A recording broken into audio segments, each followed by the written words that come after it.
Now, here's Nancy. My guest is Michael Cremo. He is a member of the International Society for Krishna Consciousness. He has authored over 8 books, including Divine Nature, a spiritual perspective on the environmental crisis, as well as Forbidden Archaeology and Human Devolution. He is also a research associate with the Bhaktivedanta Institute. Welcome. It's a pleasure to have you with us. Good to be with you, Nancy, and all your listeners. Over 20 years ago, you talked about the horrible environmental crisis that we're in, recognizing that we have to take action. But you are urging people to do it from a spiritual perspective. How does that differ from somebody like me who just cares about the wildlife and the ecosystems and wants to have a healthy planet? It's all related. I don't see that there's necessarily a big difference, but I think we have to realize what's behind the whole environmental crisis. I believe it's something that each of us, each and every one of us, is complicit, because behind it all is the desire for ever increasing material production and consumption.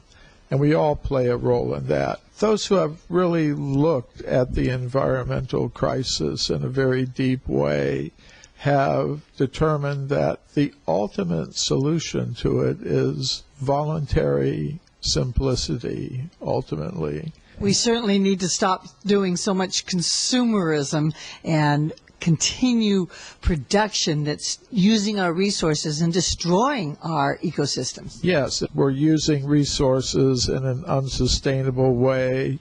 We're also not respecting the importance of all kinds of life forms. Many people think that it's just the human life form that is important.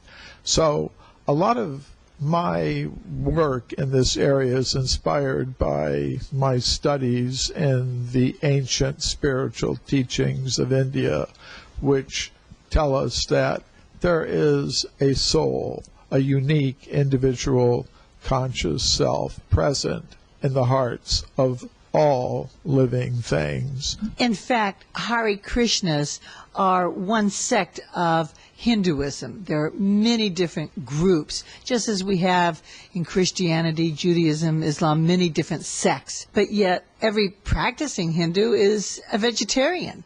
And that goes back to thousands of years of spiritual teachings. Yes, that is not only respectful of life, it's actually good for health, and it's actually good for the environment, because there have been many studies showing that a vegetarian diet involves less use of scarce resources like water, for example. I have been interviewing people representing other religious and spiritual traditions, and I have found that among all of them, they do have a concern for the environment, for the earth, a connection to the other flora and fauna.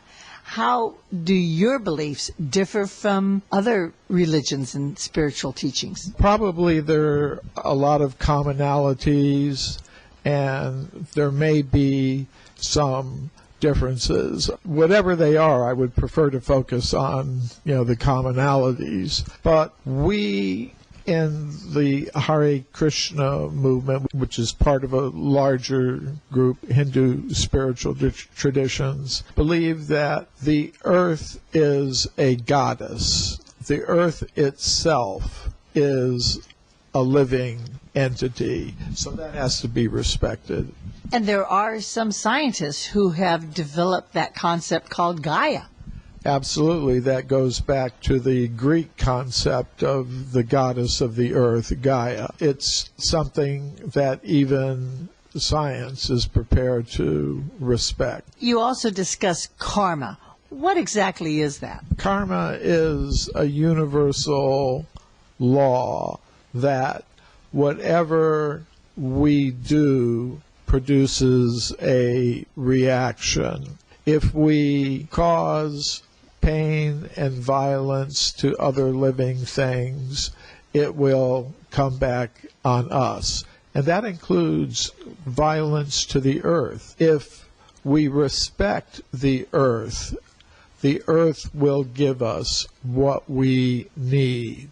If we try to exploit the earth, dominate the earth in an unsustainable way, the earth will, in her own way, withdraw her resources. That is one of the features of the law of karma. Let's go back to the point that I made where you're concerned about the environment is coming from that spiritual teaching, whereas my concern comes from the scientific recognition that we need a planet that's healthy. We need to have an ecosystem that's not destroyed by human beings. But in your book, you also have a co-author, Mukunda Goswami. You both systematically demonstrate how most proposed solutions are only temporary, and that for humankind, in your position, to have an environmentally sound way of life requires a change of consciousness. I've always maintained that we have to have a change of lifestyle. So what's the difference? It is the change of consciousness that enables the change in lifestyle. We have to change our consciousness of our sense of identity. Many scientists today say we are just machines made of molecules, machines made of matter in competition with each other for survival. I would say we need to change our sense of identity to I am a being of pure consciousness. You're a being of pure consciousness. We're all beings of pure consciousness. If we have that sense of identity, we will have a different set of goals, values, and objectives in life. If I identify simply as a machine made of molecules, my goals and my values and my objectives in life become extremely materialistic. I think that to consume and produce more and more material things is the main purpose of human life. And I think that is the driving principle behind the unsustainable use of the Earth's resources, the violent behavior towards species that is driving them to extinction, and so many other anomalies. Mainstream religions have sacred texts. Christians, the Bible. Muslims, the Quran. Jews, the Torah. You have the Bhagavad Gita. That means the Song of God. So what are they singing about? These words were written thousands of years ago. How are they relevant today in protecting the environment? In the 16th chapter of the Bhagavad Gita, Lord Krishna says there's a certain type of philosopher, a certain type of person who believes that the world has no inherent purpose. Matter is the only thing that exists. The Lord describes the culture that comes out of that mentality. People under the influence of such ideas have millions of desires, material desires, which they're striving to fulfill, and their lives are full of anxiety from beginning to end. And in pursuit of those goals, they perform destructive acts that destroy the environment and destroy each other and destroy other life forms. So the solution is a different mentality that's described. That was said 5,000 years ago, and today we can actually see it in effect. That, yes, our mentality, our sense of identity today is extremely materialistic. People are putting so much stress on material production and consumption in competing groups, and they are consuming the Earth's resources in an unsustainable way, and in a way that's generating climate change and other disturbing effects on the environment. So 5,000 years ago, it was predicted like that. We see it happening today. What's the solution? I believe it's a new sense of identity with a new set of values and goals and objectives where we try to satisfy our material needs in the most simple, natural, efficient, and fair and equitable way possible, while putting most of our human energy into developing the resource of consciousness and not dividing ourselves up into so many competing groups. I think it also involves a change in diet, a diet that is plant-based rather than meat-based is extremely good for the environment. Do your scriptures say it should be a plant-based diet? We should not destroy our connection to the earth. We should leave the forest. We should leave the land and the oceans and the waters unpolluted. Does it have specific guidelines for you? Yes, it does. That diet is definitely recommended. It is also stated in these ancient texts that every form of life is to be respected. We should see that in every form of life, whether it is plant or animal or human, the conscious self, the Atma, the soul, is there.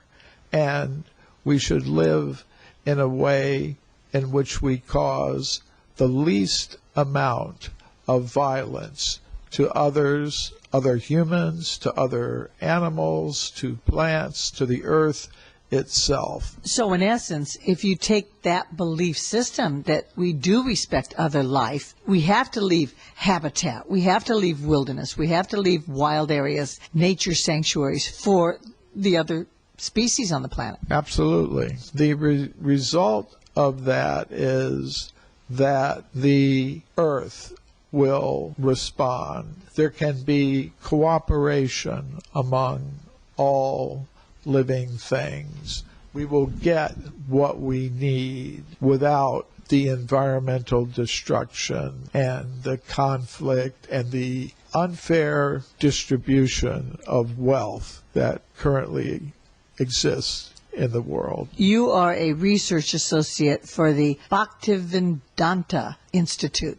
What's that word mean, and what do you do? Bhaktivedanta is a word that's composed of two Sanskrit words. Bhakti means devotion. It means the feeling of love that is originally there among all conscious living entities throughout the universe, and respecting their source also. Everything is based on love and devotion, but not in a sentimental way. That's why the term Vedanta is there. It means knowledge, conclusive knowledge. It means our feelings of love and devotion for the earth, for each other, for all the different species of plants and animals. It has to be based on knowledge, scientific knowledge, and in that way it can be preserved. Because if it's all just sentiment, sentiments can change. You say you are a member of the International Society for Krishna Consciousness, but I think the general population calls you Hare Krishnas. Yes. Krishna is a god, a lord. What's Hare Krishna? And you have here at your temple in Los Angeles, across the street from Culver City, beautiful museum that explains some of the teachings that we don't have time to go into. You provide vegetarian meals. You have all sorts of activities. But tell us what the words really mean. We have to keep in mind that the conception of God in this tradition is both masculine and feminine together. Krishna is a name for the masculine aspect of God, and Hare is an address to the feminine aspect of God, who is sometimes called Radha. You have written over 8 books. I hope that we can continue our discussions from your book, Human Devolution, Forbidden Archaeology. There's so many different topics, but I'm so pleased that you've been able to share some of the aspects of how Hinduism and what the Hare Krishna perspective is in terms of protecting our environment. Thank you so very much for sharing that information with us. Thank you for being my guest. Thank you, and I look forward to our further conversations. I have been speaking with Michael Cremo, who is author of Divine Nature, A Spiritual Perspective on the Environmental Crisis. I'm Nancy Pearlman. Thank you very much for joining us, and do tune in again next week. If you would like free